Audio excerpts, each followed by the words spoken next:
E aí pessoal, tudo bem? Mais um Stellar Cash, dessa vez é um especial. Eu já fiz um Stellar Cash com o Lúcio, ele foi aprovado no CFO-PM, era aluno do nosso curso de redação, foi aprovado aos 19 anos, pessoal. Muito novo, né? Não é normal, geralmente a pessoa ali, ela passa ali com uma idade um pouco mais avançada, ele passou com 19 anos.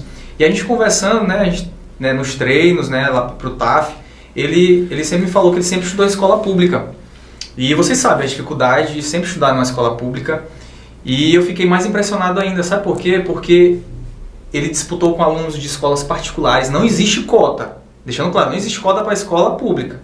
Ele disputou com alunos de várias escolas particulares e 19 anos passou no curso de formação de oficiais Polícia Militar. Isso é um feito assim muito importante.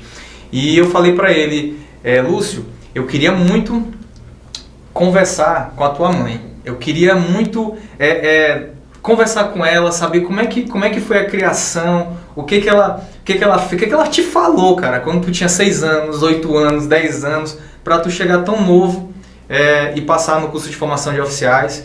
E foi exatamente o que a gente está fazendo agora. Trouxe a dona Ariadne, satisfação imensa, tá? Receber a senhora aqui, para a gente contar um pouco da história, né? Da formação, até ele conseguir essa aprovação no curso de formação de oficiais. Então, seja bem-vinda, dona Ariadne, seja bem-vindo também, Obrigado. Lúcio.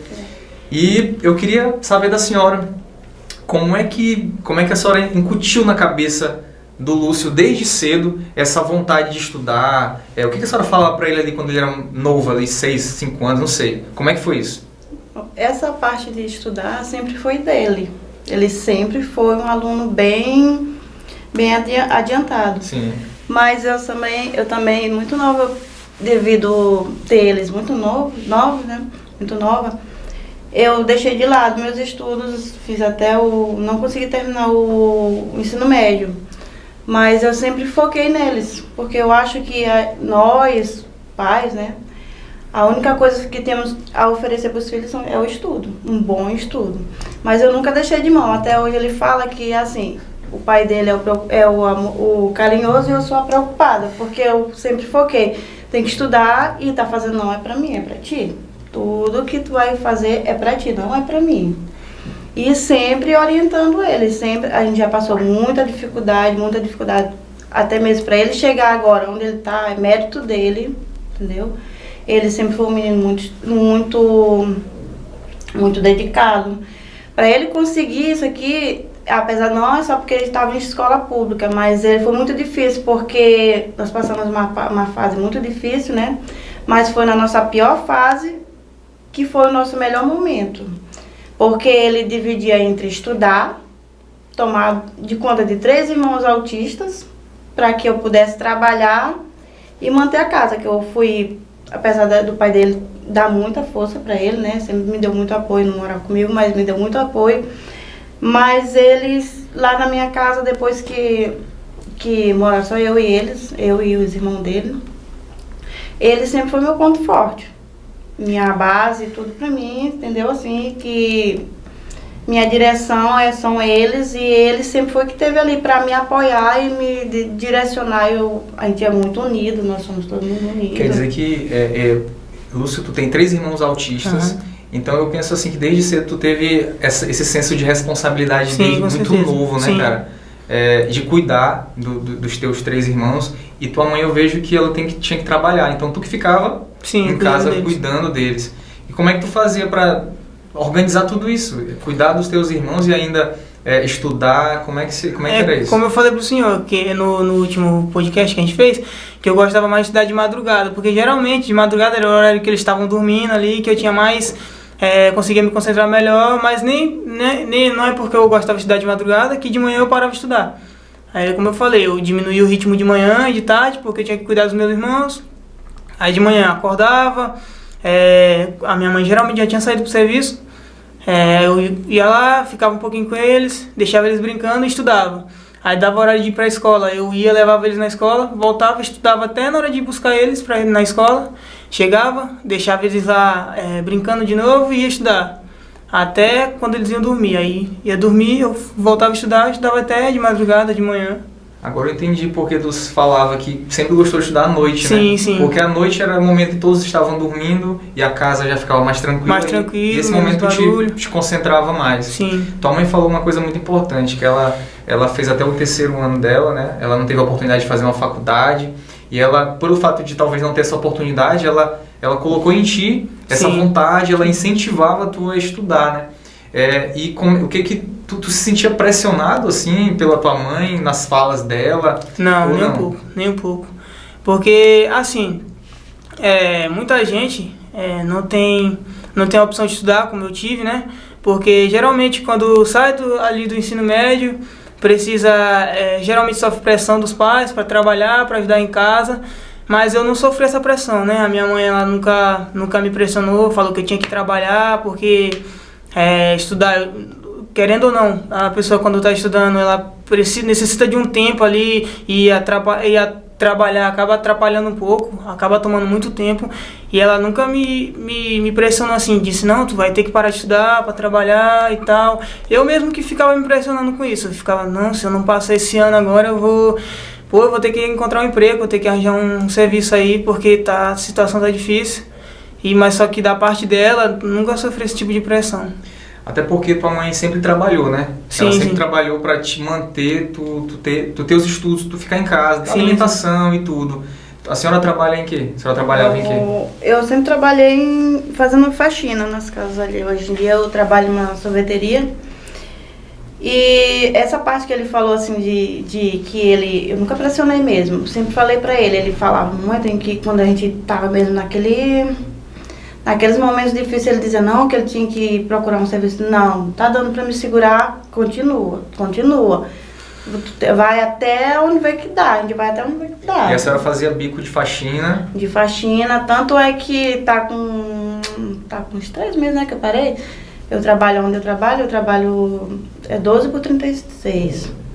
E eu fazia, fora isso, as minhas folgas, eu fazia faxina. Toda folga eu estava fazendo faxina numa casa, em outra, para justamente manter ele, pagar o curso e fazer uma coisa, fazer outra. Quando ele começou aqui, né, que ele falou, né, eu perguntei para ele qual era a dificuldade maior que ele tinha. Ele falou em redação. Aí ele falou do curso. Foi eu, aí a minha filha também começou a trabalhar, a outra mais velha. A gente se juntou e pagou primeiro. Aí quando estava perto, eu disse, Gabriel, tu não está mais fazendo o curso? Ele disse, não, mãe, eu não paguei ainda, acho que não vou mais fazer. Aí, meu filho, mas tem que me falar. Eu fui lá, era uma reserva que eu sempre deixava. Fui lá, deu dinheiro, ele foi, pagou. Aí, tanto de eu estar nessa, eu adoeci.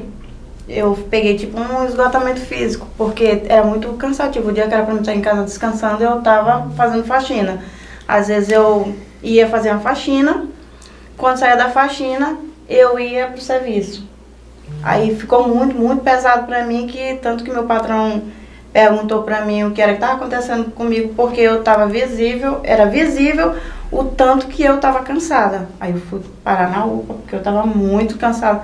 Aí eu desisti das faxinas. Mas eu sempre o que eu faço na minha vida, pra eles, eu sempre falo que o primeiro de tudo que a gente vai fazer tem que colocar Deus na frente. Porque se não tiver Deus na frente, não adianta nada. Pode estar acontecendo o que tiver acontecendo, mas se você colocar Deus na frente, tudo dá certo. Lúcio, e o que passava na tua cabeça vendo a tua mãe assim? Eu imagino assim, eu tô imaginando aqui tu vendo a situação, tua mãe trabalhando que nem uma louca, passando mal, e tu às vezes com vontade de querer trabalhar também, porque, cara, eu tenho que ajudar minha mãe, mas eu tenho que estudar. Cara, o que passava na tua cabeça assim? Tu usava também, com certeza, isso de motivação para estudar. Com certeza. Mas o que passava na tua cabeça, vendo tua mãe se desdobrando, fazendo o bico, fazendo faxina, como é que era isso? Cara, assim, eu tentava ao máximo apressar ali a minha aprovação. Tentar, tipo, fazer tudo que eu pudesse para que ela viesse o mais rápido possível, porque eu sabia que se eu me esforçasse ao máximo, eu conseguiria adiantar, chegar mais rápido à minha aprovação e diminuir ali aquele peso das costas dela, porque, querendo ou não, vai ser uma ajuda muito... Vai ser um impulso muito grande, né, o CFO. Porque eu via que aquela situação ali, se permanecesse, a tendência era piorar, né, porque ela já não estava mais conseguindo fazer as faxinas, né? Não estava mais conseguindo manter aquela rotina. E se continuasse daquele jeito, eu sabia que uma hora tinha que mudar, tinha que dar certo, né? Como eu sempre pensei, meu pensamento sempre foi assim, se eu continuar estudando, uma hora eu vou ser aprovado. Mas se eu intensificar os estudos ao máximo, eu consigo diminuir o tempo da minha aprovação, ou seja, eu consigo ser aprovado mais rápido. Por isso que eu tentava ao máximo diminuir aquele tempo de aprovação. Então tu acha que com certeza, tu vendo esse esforço que tua mãe fazia, foi um fator motivacional assim, diário na tua vida? Com certeza. E de onde é que a senhora tirava essa força assim para fazer tudo isso? Da onde? Do amor que eu tenho por eles, entendeu? O meu sonho, quando eu estudava, sempre foi ir pra Marinha. Sim. Só que, tipo, morar no interior, a gente não tem muita essa... Hoje, o que eu digo pra eles, se eu tivesse tido as oportunidades que eles têm, né, talvez eu... Porque era o meu sonho. Aí, quando aconteceu ele falar que ele ia fazer o CFO, eu fiquei muito feliz, mas nunca pressionei ele. Eu sempre falei, a minha filha mais velha, ela sempre pergunta, mamãe, ela perguntava, o que eu faço? Eu digo, tem que fazer o que tu te sente bem.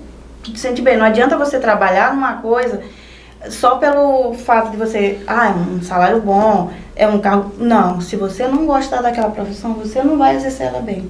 Você não vai ser um bom profissional se você não gostar daquilo. Aí ele, tipo, eu sempre olhava assim, às vezes eu chegava do serviço, chegava tarde demais, porque saiu 10, 11 horas de serviço, chegava às vezes quase 1 hora da manhã, ele estava lá sentado estudando.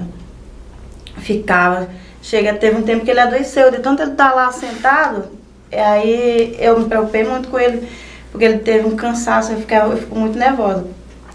E eu ia lá, olhava ele estudando. Ficava com vontade de dizer pra ele, não, meu filho, vai descansar, mas eu sempre coloquei que o que ele estava fazendo ali era pra ele, entendeu? Era pra ele, eu fiquei muito feliz, mas não é como eu digo, não adianta eu querer e ele não querer. Entendeu? Eu ficar incentivando, faz. Se ele não tiver vontade, não vai pra frente. Mas foi uma coisa que ele sempre quis. Entendeu? Foi ele que sempre quis. Eu dei muita força pra ele, mas foi mérito dele. Ele foi merecedor.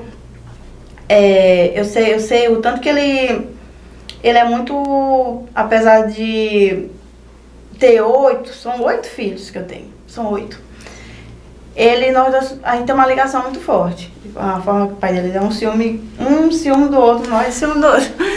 Mas ele, no momento que, talvez fuja até do assunto aqui do que a gente falou, nos meus momentos mais difíceis, eu segurava porque, tipo, eu não queria que, tipo, sair de dentro da nossa casa pra poder estar levando eles pra estar. E eu sabia que, mesmo que eu estivesse passando por tudo aquilo ali, mas eles estavam lá no cantinho deles, estavam dentro da casa da gente, no conforto deles. Mas para ele era muito difícil. Uma vez que ele não segurou mais ficar junto comigo e ele pediu para ir embora para casa do pai dele, ele fez uma carta, tem essa carta até hoje guardada, onde ele dizia que ele não suportava mais a situação que eu passava. Aquilo ali para mim foi como se o meu mundo acabasse. Entendeu? Aquilo ali foi como se meu mundo acabasse. Eu fiquei segurando, tentando força. Porque até então eu não conseguia me libertar daquele casamento, daquela situação abusiva, porque eu não tinha com quem deixar os menores, porque todo mundo estudava. Só tinha uma dependência financeira também, não podia deixar eles... Pois eu não podia trabalhar porque não tinha que ficar com os menores. E eu não podia tirar eles da escola para tomar conta dos menores, que é uma responsabilidade minha. Aí quando eles foram terminando o ensino médio, que eu pude sair, trabalhar e eles ficarem em casa para tomar conta dos menores, foi a chave, mestre. Tipo, ali eu me libertei. Meio que ele meio que deu uma pressão também, ele falou, olha, senão eu vou morar com meus pais se continuar nessa situação. É muito difícil. Eu botei na minha cabeça também que eu deixei, teve um certo momento de fraqueza, que eu deixei muito a desejar como mãe, entendeu? Porque eu não nego que eu era tipo que submissa àquela situação, pelo fato de, tipo, eu não posso trabalhar, eu não tenho de onde tirar, Eu botei aquilo na minha cabeça, eu coloquei aquilo na minha cabeça. Uma crença limitante, achando que a senhora não podia sustentar a sua casa, os seus filhos. Sendo que tudo que a gente conquistou desses 3 anos que vem morando só eu e eles, foi coisas que de 10, 12 anos eu nunca tive. Nunca nem imaginava o tanto de coisa que ia acontecer. O tanto de coisa que eu consegui fazer por mim, por eles, eu nem imaginava. Às vezes assim, tipo, as minhas amigas lá do serviço, né? Elas falam pra mim que todas sabem da minha situação, quando eu cheguei lá nesse serviço lá que eu trabalho hoje em dia, agradeço muito a elas. Elas dizem assim pra mim que, minha irmã, eu nunca vi, todo mundo sabe aqui da tua situação, dos teus problemas, a barra que tu tem, aí pra levar filho pra terapia, aí pra trabalhar, aí pra manter... Tu nunca chegou aqui triste, nunca chegou sorrindo todo o tempo, porque não adianta. Entendeu? Não adianta você estar se lamentando, se... A coisa que você tem que fazer é correr atrás. Tem que correr atrás, lutar. Às vezes eu tinha momentos que eu não tinha um pingo de força, mas eu olhava para eles ali e tirava a força de onde eu não tinha e continuava. E tu, Lúcia, eu vejo que tu teve que amadurecer muito cedo, né? Porque tu viu toda essa situação, tu amadureceu muito cedo. Como é que tu via tudo isso assim? Como você falou, né? Se eu tinha aquilo que eu vivenciava servia de incentivo, né? Tudo, na verdade, tudo na minha vida servia de incentivo para estudar. Era cansaço, eu vencia com o meu dia a dia, eu olhava aquilo ali, eu falava, não posso ficar cansado, não posso ter preguiça, não posso procrastinar, eu tenho que fazer isso, tenho que estudar. E tudo servia de incentivo, tudo acabava me incentivando. Foi como se fosse uma chave, tudo se encaixava e acabava me ajudando a estudar. Cara, tu tava com preguiça, tu olhava pra tua família e olhava que tu precisava ajudar eles, né? Sim, sim. Tu era como se fosse a sustentação, como ela falou diversas vezes aqui, tu sustentava ela muitas vezes, né? E agora, né? E depois dele ter passado, como é que a senhora vê isso? Como é que foi quando ele falou assim, mãe, eu consegui ser aprovado, como é que foi? Isso aí foi um momento tão maravilhoso. Mas eu disse pra ele que eu sabia que ele ia conseguir. Desde quando meu filho, tu vai conseguir. Na primeira vez que ele fez, né, foi retrasado, né? Sim. Ele ficou triste. Ele ficou muito triste, tipo decepcionado, porque ele achava que eu ia ficar decepcionada, o pai dele ia ficar decepcionado. Eu disse, meu filho, é assim mesmo. A primeira vez que tu foi, eu disse pra ele, foi a primeira vez que tu fez. Foi bem, ele teve dificuldade na redação, né? Eu disse, mas é assim mesmo. Tem gente que tá aí tentando, faz, não deu certo, tenta de novo. Se não der certo, vai tentar de novo. Mas com certeza ele ficou assim também porque ele se cobrava demais. Pois é. Ele carregava o peso da família. Ele achava que ele, como ele falou, que ele se esforçava o máximo para conseguir o quanto antes passar nessa prova, porque o pensamento dele sempre foi de me tirar daquela situação. Então ele achava que ele não passando como redação ia tardar tudo aquilo. Eu via, e ele é muito preocupado com tudo.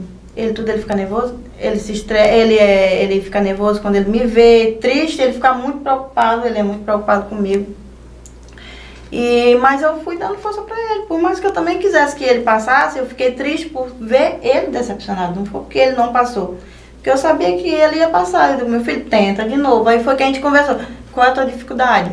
Qual foi a dificuldade que tu tem? Ele falou, redação.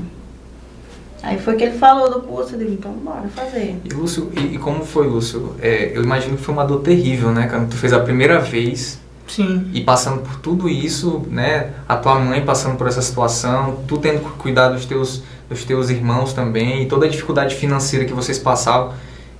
Como é que foi? Foi o momento mais difícil pra ti? Foi esse? Foi muito difícil, foi porque, assim, eu já sabia que não ia dar pra mim na primeira prova que eu fiz. Logo depois que eu terminei a prova, eu já sabia. Cheguei em casa e disse, dessa vez eu tenho certeza que não deu, porque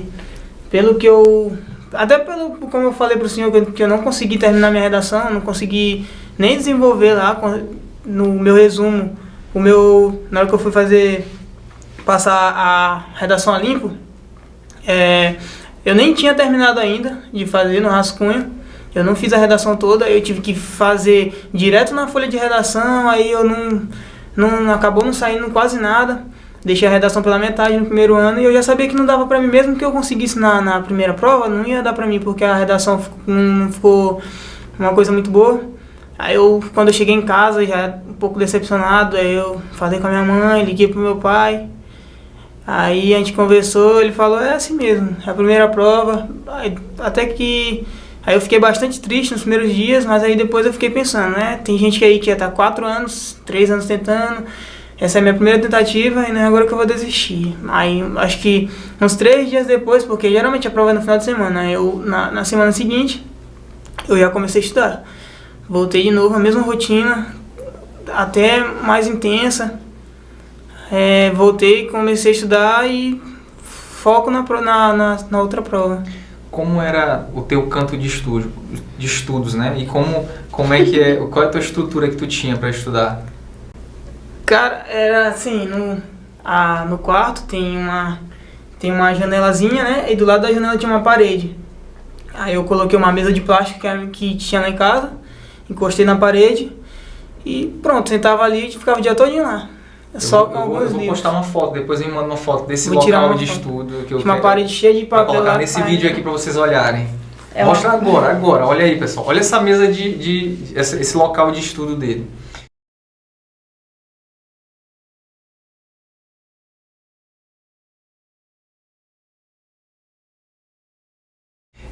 Essa mesa de estudo, tu tinha notebook? Não. Tu estudava como? Só pelo celular. Até que, assim, quando eu comecei a estudar, acho que no primeiro ano de estudo, eu acabei ficando sem celular. Acho que eu passei 1 ou 2 semanas sem celular, porque porque eu estudava no começo, né? Estudava e treinava pro TAF, né? Aí eu fui fazer barra e um celularzinho que eu tinha caiu, quebrou a tela, não prestou mais pra nada. Aí a minha mãe começou a desenrolar, ver como que ela ia conseguir arranjar outro celular pra mim. Aí o meu pai me ligou também, meu pai tava me ligando desde cedo, porque todo dia ele me liga, a gente conversa por chamada de vídeo, né, todo dia a gente se fala. Aí ele me ligando, eu não tava atendendo, aí ele ligou pra minha irmã, pra perguntar o que tinha acontecido. Aí a minha irmã foi e falou pra ele que eu tava sem celular. Eu nunca gostei de estudar por livro, não conseguia estudar direito por livro. Eu tentando estudar, passei ali 1 ou 2 semanas estudando por livro, com uma dificuldade imensa. Aí a minha mãe conseguiu, junto com meu pai, eles conseguiram, a minha mãe conseguiu um cartão emprestado do meu tio, cartão de crédito. Aí eles tiraram um celular pra mim. Aí quando tiraram o celular, eu voltei a estudar de novo, focado, e desde então só pelo celular. Então quer dizer que tu tinha apenas esse celular para olhar as aulas da plataforma, as lives que a gente passava, tudo pelo celular? Tudo pelo celular. Pelo celular. Cara, eu fico vendo assim, eu ainda não tinha conversado com ninguém que passou só com o celular, ainda não tinha conhecido alguém. E quando a gente conversou, eu fiquei assim, então tu só tinha esse celular, tu não tinha nem o tablet, um notebook, nem nada, nenhum. E eu fiquei impressionado, porque tem tanta gente que tem notebook. E nem a internet, né? Que a gente teve que fazer um esforço para colocar o Wi-Fi. Não. Como é que era a internet? Era de dados móveis, Aí era muito, eu disse, Gabriel, a gente tá gastando onde não tem. Aí foi que eu dei um jeito lá e fiz um esforço e mandei colocar o Wi-Fi. Quer dizer que tu estudava nos dados móveis, colocando crédito no 4G. E essa fase foi a pior fase assim, financeira de vocês? Foi muito difícil. E assim, chega a ser a fase mais difícil, né, que vocês passaram, foi a fase que vocês mais evoluíram. Né? Foi. Como a senhora falou agora há pouco. A fase que vocês passaram mais dificuldade foi a fase que ele estudou mais, que a senhora trabalhou mais e ele conseguiu ser aprovado. Qual foi o dia assim mais difícil pra ti, cara? Qual foi o dia assim que tu pensou em desistir? Ou qual foi o dia assim mais difícil que tu talvez tenha olhado tua mãe e falou assim, caramba, qual foi esse? Tu lembra de algum dia desse? Foi um dia que faltou energia lá em casa. De noite. Eu fui buscar os meus irmãos na escola. Aí quando eu cheguei em casa, tava sem energia. Porque tinham cortado? Sim, porque tinham cortado. Nesse dia tua mãe Tua mãe tava lá? Sim, mamãe chegou depois. A gente já tava em casa, eu fiquei lá com meus irmãos, aí eu não tinha mais como estudar porque tava sem energia. Aí tinha que colocar a sala pra carregar, tinha que ter a luz também pra estudar lá. Aí eu fiquei... Acho que eu até gravei um vídeo no meu celular, não sei se ainda tem esse vídeo, lá todo escuro. Eu tinha um grupo, né, que era só eu que tava no grupo. Eu coloquei esse vídeo no grupo até pra usar de motivação depois. Aí eu, porra, isso aqui tá foda, cara, estudar desse jeito. Aí às vezes eu ficava até revoltado comigo mesmo, porque foi bem difícil esse negócio de estar estudando mesmo com aquela situação daquele jeito aí. Tinha que ter muita força pra continuar estudando. Aí tu chegou em casa sem energia, Tava aí sem tu olhou energia. tua mãe e falou, aí tua mãe falou que não deu de pagar esse mês e tal. Mas e por incrível que pareça, a gente, mesmo sem energia, a gente ria, ficava brincando, todo mundo, eu, a minha mãe, meus irmãos lá, rindo, todo mundo conversando, mesmo no escuro lá. Passei um dia sem estudar, no outro dia ela deu um jeito lá e resolveu. Nesse dia a senhora estava sem emprego? A senhora não, nessa semana a senhora não conseguiu? É porque assim, nessa fase eu tava sem emprego, né? Tava só com os bicos. Às vezes quando a parte que ele mais se sentia assim, pressionado era quando, tipo, trabalhava, o dinheiro só dava pra comida e a medicação dos meninos, que eles tomam remédio controlado, né? Era só pra comida e medicação. Aí às vezes eu dava aquele deslize e eu começava a me reclamar ali, né? Na frente deles, depois eu me tocava e eu parava. Porque eu não gostava de fazer isso na frente deles, porque principalmente ele ficava muito impressionado com aquilo tudo que eu passava. Ele ficava aí mesmo que ele ficava se cobrando. Mas era muito difícil, às vezes, você ter que, tipo, me levantava de madrugada. Eu via ele ali se esforçando. Muitas das vezes eu me cobrei muito, assim, de eu ter colocado ele naquela situação e naqueles momentos, naquelas dificuldades. Eu achava que eu era culpada de tudo aquilo, porque, tipo, 8 filhos e a responsabilidade toda eu sou mãe e pai deles. Então, às vezes eu me cobrava muito, mas eu nunca deixei. Às vezes eu me trancava, eu chorava, eu me desesperava e depois eu ia, orava e entregava para Deus. E aí, no outro dia tava tudo... E pra senhora, qual foi o momento mais difícil de tudo isso? O momento mais difícil pra mim... foi no dia que ele me entregou aquela carta e foi embora. Que ele me deixou, que ele foi embora para o pai dele. Que eu sofria muito, eu sofro muito quando eu tô longe deles, apesar de tem mães que falam assim pra mim, minha mãe, eu não sei como tu aguenta 3 crianças autistas e toma de ser mãe, pai, ter que trabalhar e te desdobrar. E um dos momentos mais difíceis pra mim foi esse, quando ele me deixou, que ele foi embora morar com o pai dele, apesar da gente ter contato todo o tempo, assim. Esse foi um dos, e fora os outros muitos que às vezes eu queria dar alguma coisa pra eles e eu não tinha como, mesmo que eu me esforçasse e eu já trabalhei, já fiz faxina pra me ganhar uma cesta básica, pra me trazer para casa para eles, para não faltar nada, mas para mim, quando eu chegava em casa, eles nunca reclamaram de nada, porque não tinha a alimentação, porque não tinha uma roupa boa, porque não tinha, nunca reclamaram, sempre foram. Teve um momento que eu fiquei muito orgulhosa quando eles fizeram o 9º ano, a Gabi fez no ano seguinte ele que fez lá nessa escola, que estava numa reunião de pais, né? E aí no ano seguinte foi a Manu que entrou também, fez o 9º ano. Todos eles passaram por essa escola, Silva Rodrigues. Fica na Mata? Na Mata. A diretora que tinha lá, como era o nome dela? Gabriela Janaína, né? Não, era Silvia. Acho que era Silvia. Ela disse pra mim assim, tava tendo reunião de pais, né? Ela disse, gente, hoje eu quero chamar uma mãe aqui, que eu não sei o que é que ela faz, mas os melhores alunos que já passaram na escola, em todos esses anos que eu trabalho, foram os filhos dela. Aí falou o nome dele, da Gabi, da Manu que tava estudando lá, eu tinha ido pra reunião de pais. Aí ela me chamou lá na frente. Aí de ver aqui, assim, aqueles pais, assim, todos, assim, me olhando, assim, eu, sabe, assim, foi uma alegria tão grande, assim, e meu pensamento ia certinho neles. Porque sempre foi por vontade deles, porque não adiantava, assim, às vezes pai, quando você fala de estudar em escola particular, às vezes tem pai paga horrores, é farda, isso, aquilo, e filho não dá valor. Eles passaram uma fase muito difícil quando eles estudavam, fazia não era o ensino médio, qual era que vocês faziam lá no Nascimento de Moraes? Eu fiz lá o do Nascimento de Moraes na Cidade Operária? É. Conheço também.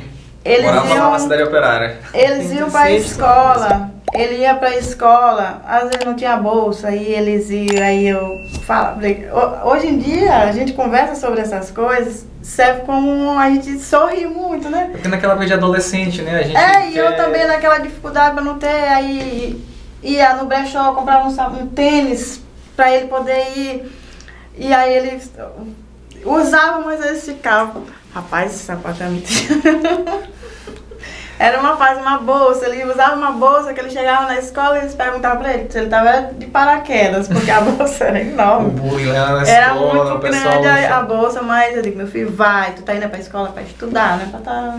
Tu sofria muito isso na escola? O pessoal ficava olhando assim as coisas, tuas coisas, sofria muito isso? Não, até que não, assim, do sexto ao nono, assim, acho que não, porque como é escola particular, como é escola pública, na verdade, geralmente tem isso, geralmente tem crianças que não têm uma condição boa e acabam indo, e então isso acaba sendo normal, né? Entendi. Acaba sendo muito, muito normal, crianças assim, nesse tipo de escola, em escolas públicas. Eu falando de escola pública, né? Até porque tem muita gente na mesma condição, né? Na mesma situação. Pois é. Né? Às vezes tem escola particular que acontece muito o contrário. Pois é. Acontece muita humilhação. Inclusive, sim. Lá onde eu estudava, eu via muito, aconteceu muito isso. Às vezes o cara, porque tu tem um tênis melhor, um tênis de marca, e o teu tênis é da feira, os próprios alunos ficam te zoando, acontece demais, e aconteceu muito isso. Mas assim, e nesse momento, né, de dificuldade, né, nesse momento que tu estudou no Nascimento de Moraes, né, o que tu falaria pra essa galera que tá estudando lá, no Nascimento de Moraes? Falou do colégio aí? Silva Rodrigues. Silva Rodrigues é onde? É na Mata. É na Mata. Silva Rodrigues é ali, eu passo por ali direto quando eu vou ali pra Panacoatia, eu passo lá na escola. Outra escola que tu estudou? Marcelino Campelo, em Viana. Em Viana, Macedo do Campelo. E qual foi a outra que tu estudou? Sérgio, não foi? Sejol. Sérgio na cidade operária? Eu estudei no Sejol na cidade operária, estudei no Sejol no centro. No centro. Olha aí, pessoal, todas essas escolas públicas, não eram das melhores escolas públicas do estado, de São Luís, não é. O que tu falaria para esse aluno que está assistindo agora aí, passando pelos mesmos professores que tu teve, que eu sei que foram bons professores, sim, né? Sim. Com os mesmos livros públicos, né? E teve que, quando começou foi no segundo e terceiro ano que foi todo o tempo online, né? Porque foi o período da pandemia, que era só online, as aulas. Todas as aulas online. Foi. O que tu fala para um jovem desse aí que tá... Como é que tu fez, cara? Na verdade, não vai bem eu ia falar sobre influência, mas não vai muito bem de influência, até porque tem gente que diz que é o lugar que a pessoa vive que faz a pessoa, mas isso é totalmente contraditório, porque onde eu morava não é um lugar de pessoas bem-sucedidas, é um lugar assim, periférico mesmo, onde eu morava, e eu acho que a pessoa que realmente quer alguma coisa, ela tem que se espelhar em alguém, mesmo que de fora de onde ela mora. Por exemplo, eu tenho algumas pessoas na minha família que eles conseguiram alguma coisa, então você pega uma pessoa que tenha algo que você quer. Por exemplo, um primo meu que passou no CFO, eu tenho um primo que passou no CFO, então quando eu vi minha família ali, todo mundo comemorou, eu nem sabia o que era o CFO, Eu vi todo mundo lá comemorando, falando que ele passou no CFO, que é um curso muito bom. Eu nem sabia o que era, eu fui pesquisar. Comecei a pesquisar, aí eu, muito bom isso aqui. Aí eu comecei, eu olhava a foto, olhava de um monte de gente que tinha passado.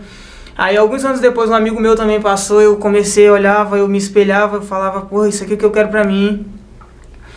E também é muito foco, tem muito foco, porque não é fácil.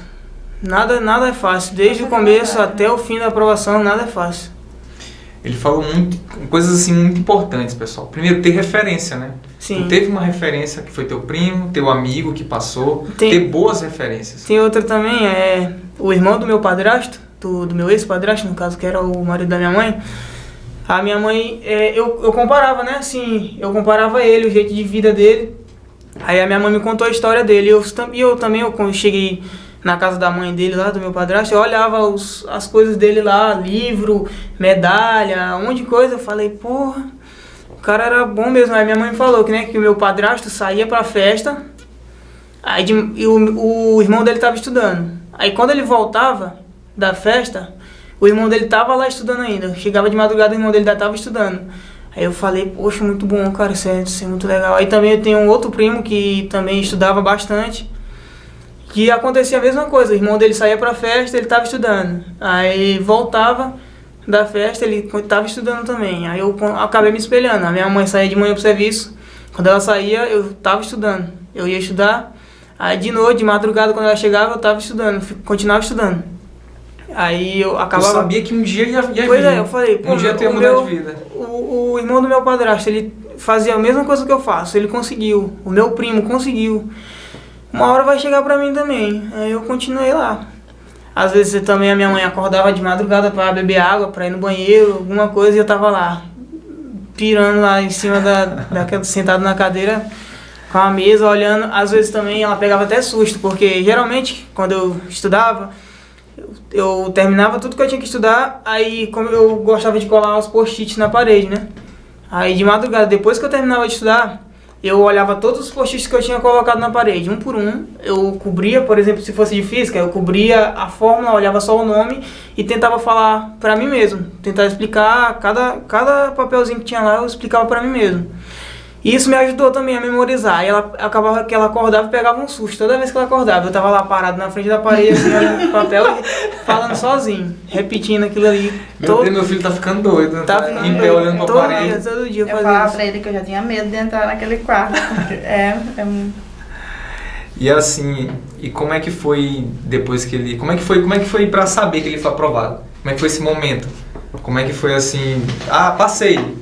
Onde é que a senhora tava? Na cozinha, a gente tava na cozinha, como é que foi isso? A gente tava na cozinha e eu todo dia eu perguntava, cadê Gabriel? Já saiu? Não, mamãe, é só tal dia. Toda hora eu pergunto, saiu foi um dia antes, não foi?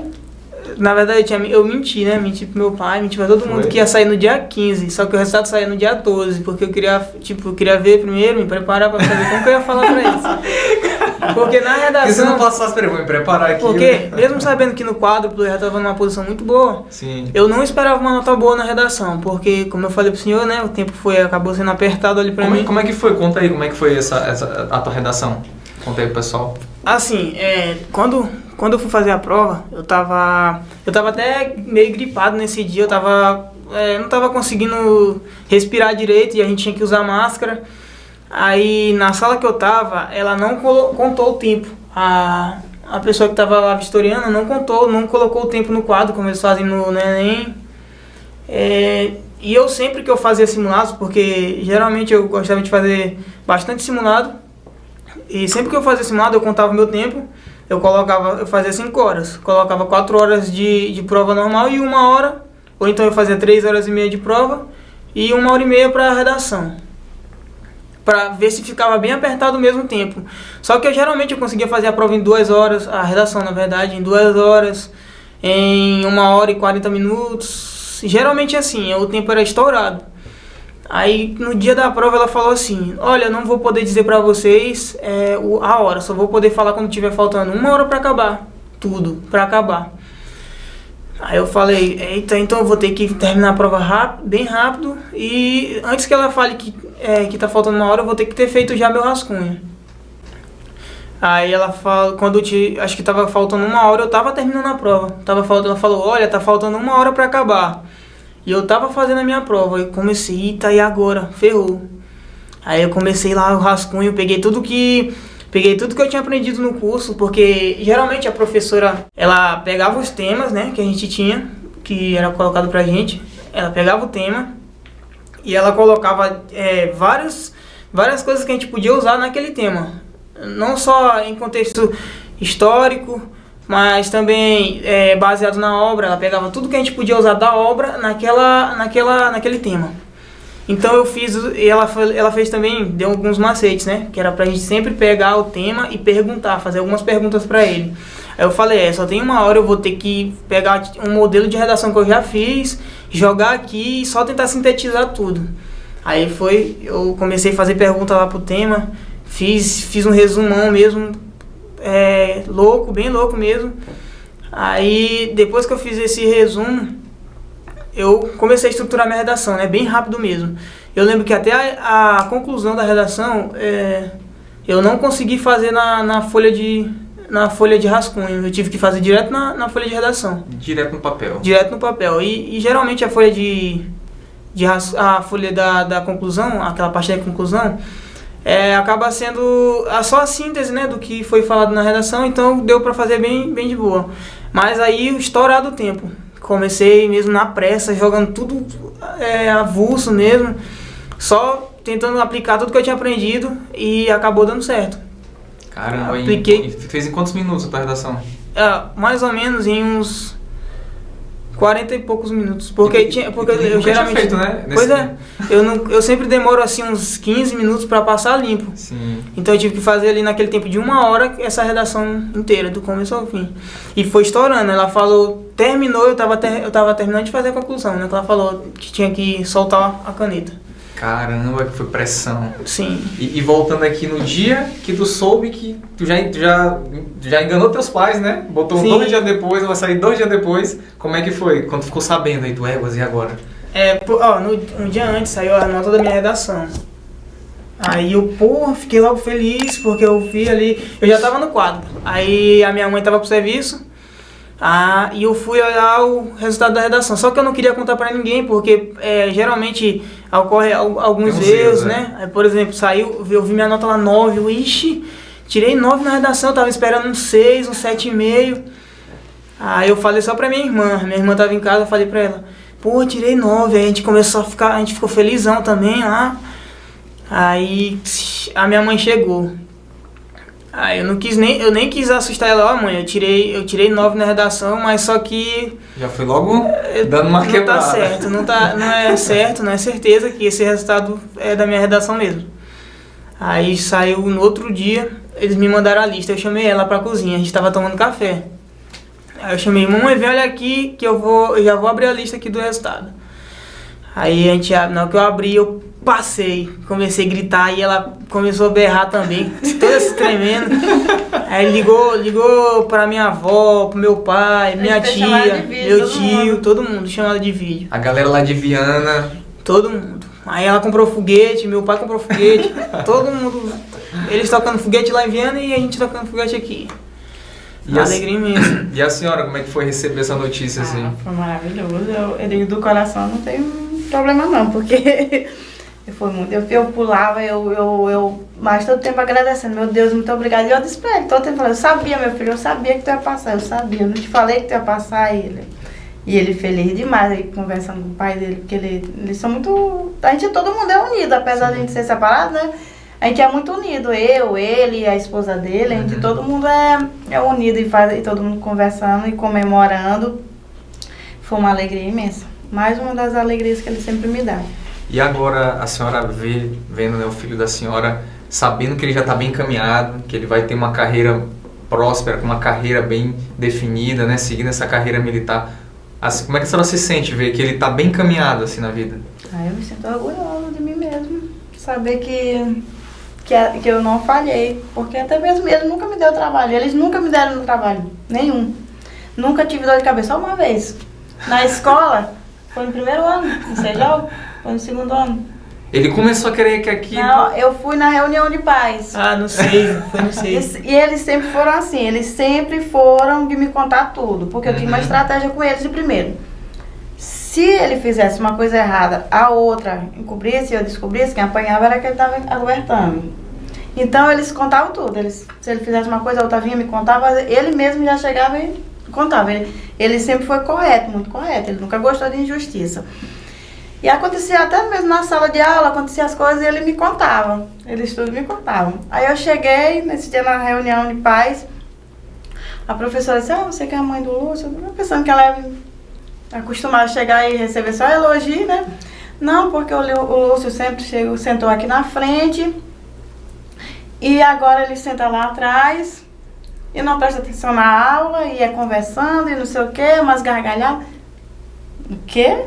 Aí eu olhei logo pra ele, falei logo lá na frente umas coisas lá que tinha pra falar, acabei descobrindo uns lá que estavam fazendo coisa errada. Falei mesmo, porque quem vê meu filho fazendo um errado e me chamar a minha atenção, tá sendo meu amigo. Eu disse pra ela que daqui era a última vez que ela ia me fazer reclamação, porque se a próxima vez que ele fizesse de novo, eu tinha uma bainha do facão que era de couro, que o nome dela era Visita na Escola. E eu ia lá visitar ele na escola e aquilo ali ia ser o incentivo dele. Pois foi só a última vez. Foi um santo remédio. Foi. E é importante, né? Olha o papel do pai e da mãe, gente. Se talvez a senhora não tivesse feito isso, provavelmente ele estava lá atrás dando gaitada, sendo um aluno começava mal na escola. Essa foi a única assim, dor de cabeça, nunca me deu dor de cabeça, nunca gostou de sair de casa, até mesmo onde a gente mora. Agora a gente teve que passar por um aluguel por umas dificuldades. Mas tinha gente que nem conhecia eles, porque nunca criei eles em casa alheia, nunca criei eles em rua. Às vezes ele ia no campo jogar bola já tal hora. Se ele passasse 10, 15 minutos, eu passava uma semana, eu não deixava. Ele ficava uma semana, 2 sem ir. E sempre foi assim. E quando eu via que alguma coisa ali estava meio saindo do caminho, eu ligava pro pai dele. E atrás pra saber quem é que estava andando, com quem estava andando, como é que é a família da pessoa que está andando. Eles nunca foram muito de estar andando assim, de essas coisas de influência. Nunca deixei. Nunca gostei. Até da mais velha até o menor, que tem 4 anos, nunca foram de deixar estar em casa alheia, brincar dentro de casa. Trabalho, amor, não, quer fazer trabalho? Diz pra pessoa que tu vai fazer sozinho em casa. E a senhora falou aí, eu sou diretor de uma escola, né? Uma escola militar. Tem pais que a gente vai chamar na escola e eles protegem tanto o filho que parece que eles vão lá como advogados. Por exemplo, pelo menos a minha mãe era assim, se me chamassem lá na escola era que nem a senhora, ela já queria saber o que eu fiz. Mas existem pais que vão lá para cobertar, para querer proteger, achando que... Eu acho super errado. Porque estão criando o filho errado dessa forma. Estão criando errado. Eu sempre falo para eles, professor, ele não vai implicar com o aluno, não vai chamar a atenção de aluno se não tiver nada errado. Tem que ter alguma coisa errada para o professor estar chamando a atenção. Quando eu estudei, eu fui bolsista de uma escola particular no interior, era magistério. Eu fiz, mas eu não quis. Nessa época era magistério, né? Eu não quis, porque é muito difícil. É muito difícil trabalhar numa sala de aula. Ainda mais porque eu sou mãe, mas eu sou bem clara. Tem pai e mãe que não ajudam. Sim. Hoje em dia, os alunos, a maioria dos alunos, eles não respeitam o professor pela influência dos pais. De muitos, não todos, não generalizando, mas são muitos. Porque se um professor suspende o aluno, ou chama a atenção do aluno, o pai chega em casa, ele corrigir o filho, não, ele vai lá, ele quer brigar com o professor, ele quer fazer... Não, mamãe, quando o professor chamava ela na sala de aula, ela dava na gente mesmo, nada na sala de aula. Ela batia lá mesmo. Pois é, vocês estão vendo a importância, né, pessoal, de uma mãe presente, de uma mãe que vai nas reuniões de pais, saber como é que tá o comportamento do filho, saber com quem está andando, saber se está conversando demais, se está atrapalhando a aula. Esse momento bem aí, com certeza, foi crucial na vida dele, quando a senhora foi na escola. Porque com certeza, se a senhora não tivesse ido, se a senhora não tivesse nem aí, deixasse ele lá com os amigos lá da bagunça. Onde é que estão esses amigos que são bagunceiros? Será que eles passaram no CFO? Será que eles... Como é que tá a vida deles? né? Falando nisso, né? Tem uma coisa que... Nessa escola mesmo da Mata, no Silva Rodrigues, um negócio que me marcou bastante, que eu no começo achei que era injusto, né? Eu achei que era algo muito errado que a diretora de lá fez, mas depois, quando se passou e quando realmente aconteceu aquilo que ela falou, eu fui perceber que ela realmente estava certa e que aquilo ali é fato. Ela chegou um dia do nada, a gente estava sem professor lá na sala, parece que tinha faltado professor, ela chegou e dividiu o quadro ao meio, né? Aí ele falou, desse lado aqui eu vou querer que todo mundo que está aqui na sala me fale uma carreira e o que quer ser quando crescer. Aí ela anotou, né? Todo mundo falou uma profissão, que quer ser advogado, engenheiro, médico, policial. E desse lado aqui eu quero que vocês me digam as profissões que vocês jamais queriam exercer. Tudo que vocês menos querem. Aí ela colocou lá, carroceiro, mendigo, colocou essas coisas assim, colocou pedreiro, profissões de baixa renda, né? Então, depois quando terminou isso tudo, eu estava tentando entender, né, o que ela queria dizer com aquilo. Ela falou, pessoal, a maioria de vocês escolheu essas profissões do lado esquerdo do quadro, as profissões boas, profissões que geralmente trazem uma renda melhor, e vocês colocaram profissões que vocês geralmente desprezam. Mas, para ser bem sincera com vocês, a maioria de vocês vai exercer profissões do lado direito do quadro. A maioria de vocês, mais de 90% daqui dessa sala, vai exercer profissões do lado direito. Ou seja, vão ser pedreiros, carroceiros, vão trabalhar recebendo um salário mínimo, assim. Aí eu fiquei com aquilo na minha cabeça, né?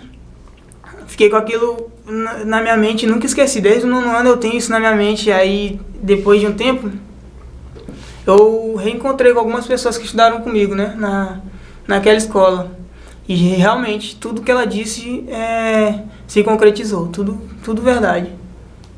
É mesmo, a maioria virou... teve filho novo, então foi trabalhar... quando terminou o ensino médio, alguns nem terminaram o ensino médio, né? Foi trabalhar com aquelas profissões que ela falou, que ela colocou no lado direito. Mas quando ela falou isso, tu não gostou? Não, eu achei... Porque assim, eu achava que ela tava jogando uma praga, né? Falando que a gente não ia conseguir ser nada na vida, que a gente não ia conseguir um futuro bom e não ia conseguir alcançar as profissões que a gente queria. Mas na verdade não, é porque ela já estava realmente acostumada a ver pessoas saindo daquelas turmas ali e entrando numa vida abandonando os estudos, ou então perdendo foco, tendo filho, essas coisas. Entendi. E ela já estava acostumada com isso. Cara, na minha visão, eu acho que ela não devia ter falado dessa forma. Eu acho que ela, assim, ela deveria ter incentivado vocês a alcançar o que vocês desejarem ser. E mostrar como vocês deveriam fazer para chegar nas profissões do lado direito, entendeu? Eu acho que ela não deveria ter constatado assim, ela deveria falar, tu quer ser oficial, tu quer ser médico, tu vai ter que estudar, tu vai ter que fazer uma prova, tu vai ter que passar no vestibular, vocês vão conseguir, porque qualquer um consegue, cara. Tu veio lá, tu é um morador aqui lá qual bairro tu mora? Mata. Na Mata, estudou no Sérgio, eu morava na cidade operária, tenho amigos que moravam na cidade olímpica, moravam em bairros periféricos e conseguiram passar para medicina, passaram no CFO. Qualquer um consegue alcançar o que quiser, desde que pague o preço, desde que faça o que tu fez. Ficar de madrugada estudando, enquanto tua mãe ia trabalhar, tu ficava estudando. Enquanto a grande de teus amigos aí estavam jogando bola, tu estava estudando. Enquanto eles estavam lá jogando Free Fire no celular, estava perdendo tempo em canto de rua, às vezes até fumando maconha, que eu sei que muita gente faz isso, fica em canto de rua só perdendo tempo, tu estava em casa, estudando, construindo a tua história. Então, cara, todo mundo aí está escutando isso aqui, cara, você pode alcançar o que você quiser. Essa porcentagem que ele falou de 10%, 90%, poderia ser até mais por cento, pode ser 50% para lá. E pode ser que também 100% seja do outro lado. Exato. Mas, cara, você tem que entender essa visão aqui. Vocês têm que entender que você precisa se dedicar. Que você precisa abdicar, como ele fez. Ele abdicou de muita coisa, pô. A mãe dele teve participação também nisso. Quando interviu em determinados momentos. Quando ele... Quantas vezes, pô, o amigo teu te chamou pra sair?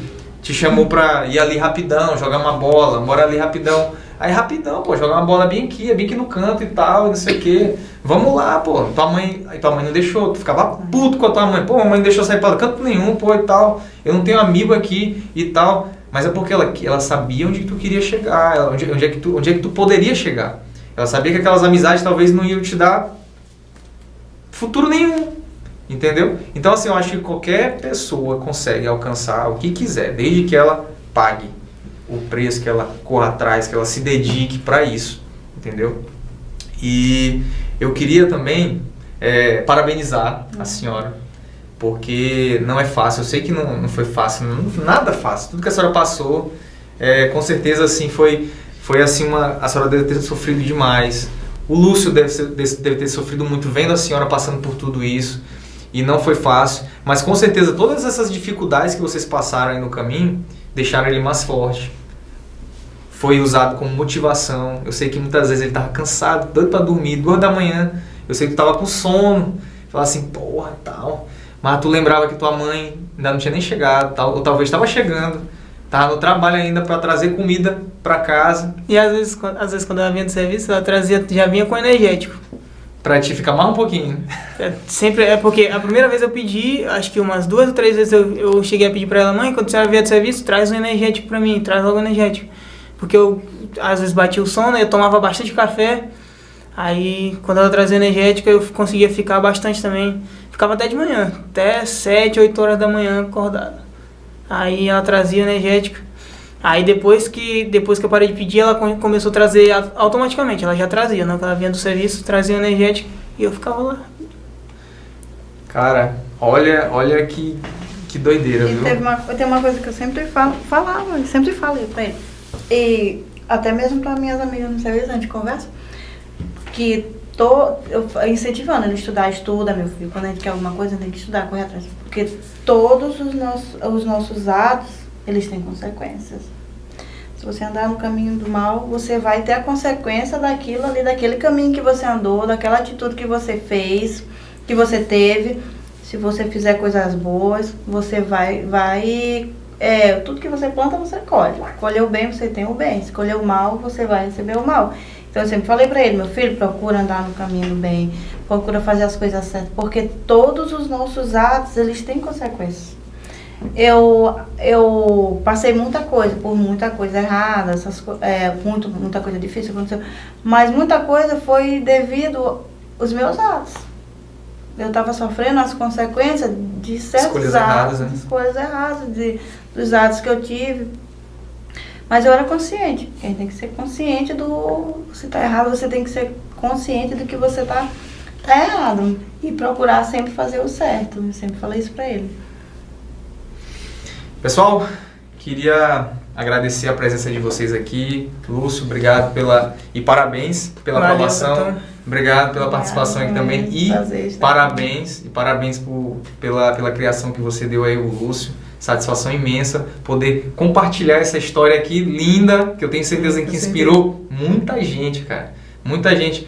Um dia, né, tu viu o primo, né, teu primo que passou, tu viu o irmão do teu ex-padrasto e serviu de inspiração. E hoje, cara, tu vai ser inspiração para muita gente, cara, que tá lá no Sérgio, que tá lá no Nascimento de Moraes, que tá lá na Escola da Mata, qual é o nome? Silva Rodrigues, que estão passando pelas mesmas experiências que tu passou, mesmos professores, pela essa mesma rotina que tu passou, e eles estão pensando em desistir, mas eles vão assistir teu vídeo e falar, pô, ele conseguiu, pô, eu vou também conseguir. E uma mãe também que pode estar assistindo agora, cara, meu filho vai conseguir, não é porque a gente nasceu pobre que a gente vai continuar nessa situação, a gente quer mais, a gente pode muito mais, entendeu? Então o fato de você ter nascido de um jeito não significa que você vai ser pra sempre daquela forma. Tu te esforçou muito para isso, a tua mãe trabalhou demais, né? E agora vocês vão ter uma vida muito melhor, eu tenho certeza. E parabéns, viu? Obrigada. Valeu, pessoal. Tamo junto e até o próximo Stellar Cash.